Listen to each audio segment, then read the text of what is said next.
Ok, bonjour les amis, d'où vous me suivez. Ici, Narcisse Kiwari, depuis Brazzaville au Congo. Alors aujourd'hui, j'aimerais partager avec vous au sujet d'un thème assez passionnant pour moi. Il s'agit de la proactivité, du besoin de proactivité pour ceux qui reçoivent de nouvelles fonctions, pour ceux qui reçoivent de nouvelles responsabilités. Il arrive parfois que nous rejoignions des groupes, des associations qui souffrent encore dans leur structuration, qui sont en pleine restructuration. Ceci dit, lorsqu'on vous donne une responsabilité, parfois même votre responsable, la personne qui est au-dessus de vous, n'a pas une visibilité suffisamment soutenue de ses propres missions d'abord, mais aussi de ce qu'elle doit attendre de vous dans vos nouvelles fonctions. Donc, il est important pour celui qui reçoit une nouvelle fonctionnalité, une nouvelle fonctionnalité, une nouvelle fonction, d'abord de s'imprégner du scope de l'ensemble de tout ce qui tourne autour de cette fonction et ensuite de réfléchir comment mettre en application toutes ces choses-là dans l'avancement de la structure euh, sous laquelle il se trouve. Je veux prendre un exemple. Par exemple, on vous assigne comme responsable ou chargé de la communication dans une association. Vous arrivez, vous avez en vous certains standards de communication par rapport à votre expérience. Vous savez que en tant que chargé de communication, je dois faire ci, je dois préparer ceci ou cela pour la structure, mais vous allez trouver un moyen, vous devrez trouver un moyen d'appliquer cela à votre structure. Du moment où vous avez reçu la responsabilité, ça suppose que vous avez aussi déjà une forme d'autorité pour redresser, pour innover, pourquoi pas, c'est très important. C'est dommage que dans des associations qui se veulent modèle, que nous ayons des responsables ou des leaders qui attendent toujours tout venir du top management de la structure.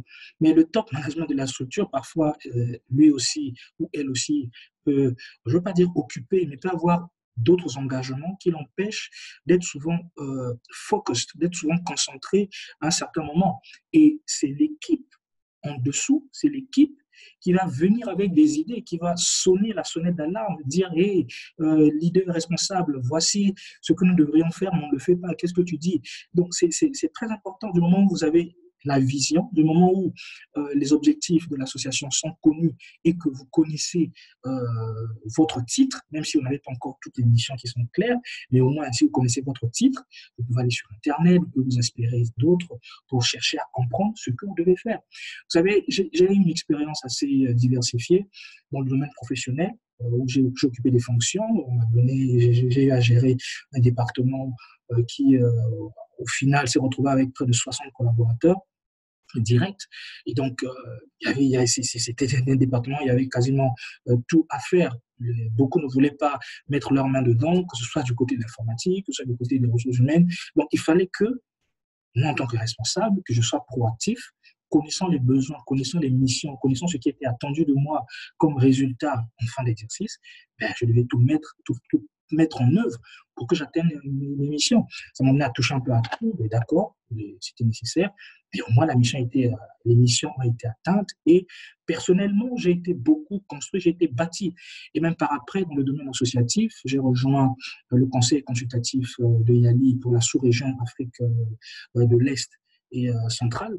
Et c'était très bénéfique pour moi aussi. Même au niveau local, j'étais aussi dans le bureau de l'association Yali Congo. Beaucoup de choses ont été faites, beaucoup de choses n'ont pas été faites aussi. Donc, le nouveau bureau prend le relais et va certainement améliorer là où nous n'avons pas été parfaits, mais du moins, dans ce que nous avons reçu, nous nous efforcions à manifester de la proactivité. Donc, ma recommandation pour vous, pour toi qui viens d'être nommé, qui vient d'être élevé, qui vient d'avoir une responsabilité, ce n'est pas nécessairement une façon de te gratifier que tu aies été nommé à cette responsabilité, mais c'est parce qu'on a vu en toi un potentiel pour combler ce vide, pour répondre à un besoin, pour apporter une solution précise dans, dans la structure dans laquelle tu es. Donc, pour toi, ma recommandation est la proactivité. N'attends pas toujours qu'on t'appelle à quel niveau tu es par rapport à ceci ou cela. Non, tu as une mission précise, organise-toi, pose-toi des deadlines, dis-toi que bon, à partir de telle date, je vais accomplir ma mission, à partir de telle date, je vais reporter, et si je suis bloqué, ben, je vais rappeler mon responsable pour dire, hey, responsable, à tel niveau, je connais quelques limites, peut-être qu'il faudrait voir une autre personne, peut-être qu'il faudrait confier un autre groupe, ou peut-être que j'ai besoin encore d'avoir plus de temps, de me cultiver davantage pour mieux répondre à ce besoin et satisfaire aux attentes qui me sont adressées. Donc voilà ce que je voulais partager avec vous ce jour. Soyons proactifs, allons vers l'information, allons vers nos responsables. Soyons des soutiens pour nos responsables, ne soyons pas des fardeaux. Soyons ceux-là qui sonnent l'alarme, soyons ceux-là qui viennent avec des idées, apportent quelque chose de nouveau. Les chefs n'aiment pas ceux qui posent des problèmes. Ils préfèrent ceux qui, bien sûr, posent des problèmes, mais viennent avec des propositions de solutions. Chef, voilà à telle situation, je propose ceci. J'ai pensé que telle solution serait appropriée à ça. Et le chef, avec sa vision beaucoup plus large que la tienne, aura certainement la meilleure réponse. Bien, je vous souhaite une très bonne journée, une très bonne soirée, dépendant de là où vous me suivez, en espérant vous retrouver une autre fois dans une autre vidéo. N'hésitez pas de commenter en dessous, de partager la vidéo, pourquoi pas, et d'échanger pour que nous puissions un peu enrichir l'échange, enrichir la discussion et toucher d'autres points, pourquoi pas. God bless you. C'était Narcisse Kiwari. Ciao.